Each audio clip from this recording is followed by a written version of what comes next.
Hi, Anissa Coy here with Firehouse Education, and I'm here with this week's video Ask Anissa column.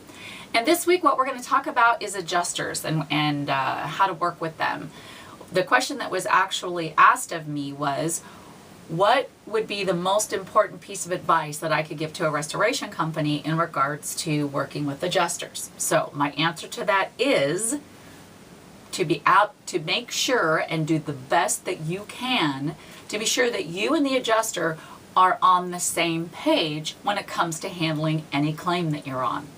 Too often I hear or see different contractors, restoration contractors, that they're not communicating very well with the adjuster, or they communicate with the adjuster really well after the job is done, or maybe when they first start the job they get really great photos out there, some good communication going on, and then the adjuster hears absolutely nothing out of them while the job is going on.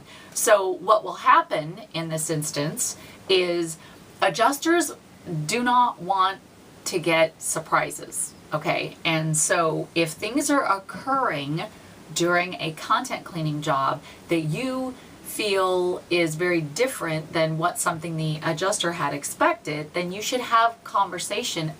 Maybe it's an email, but you should have communication with this adjuster so that he doesn't get a bunch of surprises at the end. For instance, if the two of you had met on a job and you decided that you thought this job was going to be around $15,000, let's say, and all of a sudden there's a baby grand piano involved, there's a couple of real expensive pieces of artwork that had to go in and have work done on them, and things like this, or the laundry was exorbitant, and so the cost of that was very high, and all of a sudden an adjuster doesn't hear out of you for a month. You work on this job, and then all of a sudden they get a bill that says $40,000.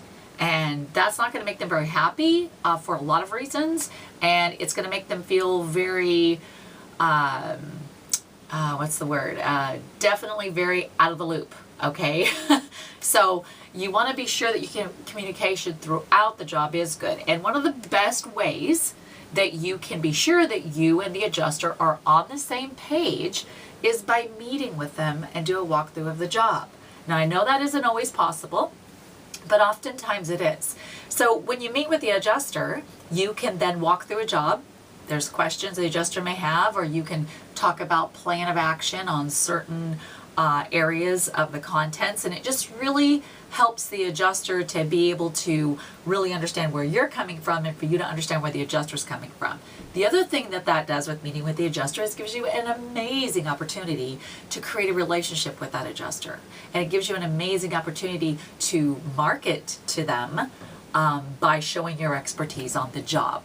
This will also relieve a lot of stress for your homeowner and really put your homeowner at ease to know that her restoration cleaning contractor and her adjuster are working together to get them back to a pre-loss condition. I hope that you found this video valuable, and I hope that did answer your question very well to the person that sent it in to me. Again, don't forget, subscribe at rnrmagonline.com, and I will see you on the next video.